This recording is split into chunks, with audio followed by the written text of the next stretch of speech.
Саламатсыздар кыргыз элим, мен бул видео кайруу жасоом себеби 2022 жылы Баткенде болгон окуяга байланыштуу Кыргыз Республикасынын президенти Садыр Жапаров жана ошондой эле Улуттук коопсуздук комитетинин башчысы генерал-лейтенант Камчыбек Ташиевка кайрылып жатам. 2022 жылы 16 сентябрда болгон кок алаңында алган жаракатыма байланыштуу мен чек ара кызматынан ден соолугума байланыштуу жумуштан чыккам. Ошол жакта ден соолугум жарабай калганынан моундай справка менен ВВКнын чечими аркылуу жумуштан чыктым. Ден соолугум жарабай калганына байланыштуу айла жоктуктан чыгып, ал жактан жумуштан чыктым. Ал эми ошол эле ден соолугум жарабай калганынан инвалидность пенсия алууганы аракет кылып, моундай справка алдым. МЦ кызматынан.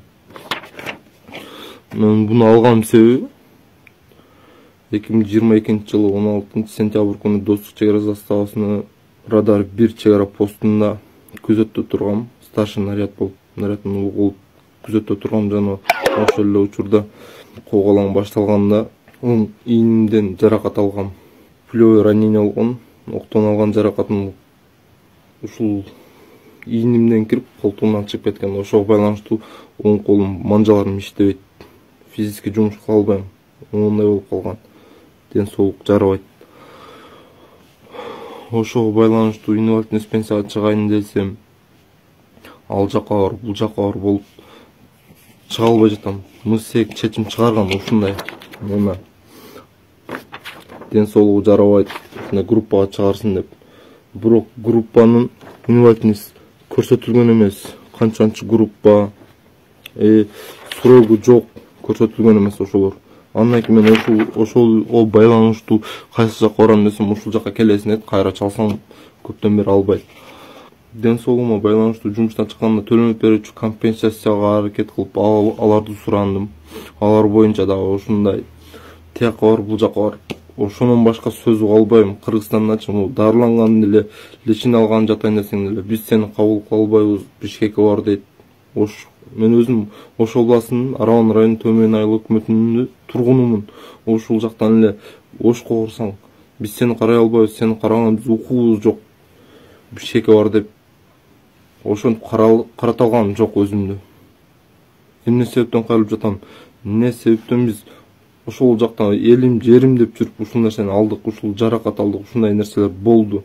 Эмне себептен бизди кароо болбой жатат? Таанышарлар алып атат. Ал ачык чындык.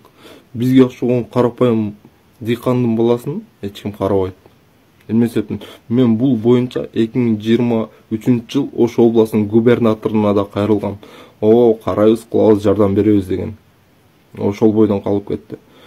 Мен компенсация ала албаганыма, үй бүлөдө 6 тууганбыз.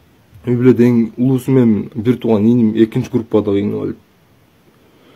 Бир кичеке үйдө жашайбыз баарыбыз. Карындашым турмушка чыккан, андан сырткары калган баарыбыз ушул бир үйдө жашайбыз. Физически жактан жумуш кыла албайм. Могу колум иштебегенине байланыштуу акча тапкан проблема. Пенсияга чыгайын десең, ал жака бар, бул жака бар дейт. Болгону 2000-3000 сом пенсия берет. Ошого дагы өзүм жумуш стажым 2 жыл эле болгон. Календарный. 2 жылга дагы 1 ай жетпей калды. Себеби ден соолугума байланыштуу жумуштан чыкканга аргасыз болдум. Кимге кайрылганымды билбейм. Бир нече ирет Улуттук коопсуздук комитетине барсаң, ал жака киргизбейт. Жумуш жактан кайрылсаң, айтабыз, дейбиз, кылабыз, жардам беребиз.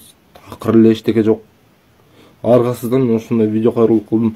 Бүт кагаздар бар, ошол жактан сентябрда болгон, чынында болгондугун тууралуу 20-22 аскер бөлүгүнүн ошол жакта болуп, ошол постун алган жаракатын